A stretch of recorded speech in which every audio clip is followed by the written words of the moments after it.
کیا تمہارے عدل کے پیمانے وہی ہیں جو اس وقت ہوا کرتے تھے؟ کیا تمہارے انصاف کا پیمانہ وہی ہے جو اس وقت ہوا کرتا تھا؟ کیا تمہارے امن اور آشتی کا گہوارہ ہونے کا پیمانہ وہی ہے جو اس وقت؟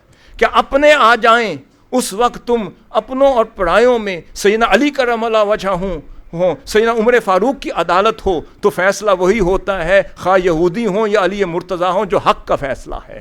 کیا اس وقت میں رب نہیں تھا؟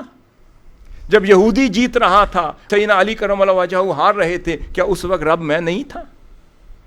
کیا تمہارے عدل کے وہ پیمانے آج رہے جو سیدنا خالد بن ولید کو سیدنا عمر فاروق معزول کر کے، حلب سے معزول کر کے، ان کو گھوڑے سے بندھوا کر، ان کو گھسیٹتے ہوئے شہر مدینہ سے لاتے ہوئے ریاست مدینہ میں ہیڈ کوارٹر میں کھڑا کر کے ان کو معزول اور سزا دے رہے ہیں، اور وہ ایک لفظ نہیں بولتے؟ وہ کہتے ہیں اگر اس امت کو عمر جیسا خلیفہ ملا تو کبھی اس امت کو کوئی شکست نہیں دے سکتا۔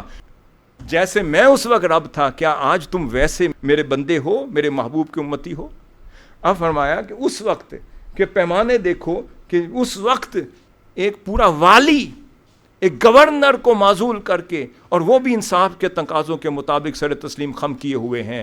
کیا آج کسی گورنر کو معزول کریں تو وہ خاموش رہتا ہے؟ کیا آج کسی ظالم کو کٹہرے میں لائیں تو وہ خاموش رہتا ہے؟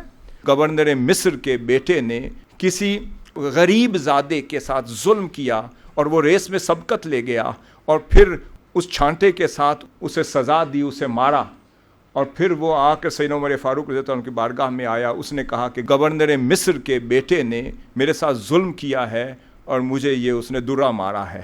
تو آپ نے گورنر اور اس کے بیٹے کو طلب کر لیا اور اس کے سامنے کھڑا کر کے پوری کچہری لگا لی، اور کہنے لگے کہ ہاں جی کس طرح لگایا ہے؟ انہیں پیٹھ ننگی کروا دی گورنر کے بیٹے کی۔ اس نے کہا کہ میرے ہاں کوئی فرق نہیں، ظالم ظالم ہوتا ہے، خواہ گورنر کا بیٹا ہو یا کسی غریب وقت کا بیٹا ہو۔ فرمایا جس شدت سے اس نے تجھے درہ مارا تھا تم بھی اسی شدت سے مارو۔ تو پھر فرمانے لگے تم نے کب سے لوگوں کو اپنا غلام بنانا شروع کر دیا ہے، جب کہ ان کی ماؤں نے تو انہیں آزاد جنا تھا۔ اس وقت بھی رب میں ہی تھا، مگر انصاف کا پیمانہ کچھ اور تھا۔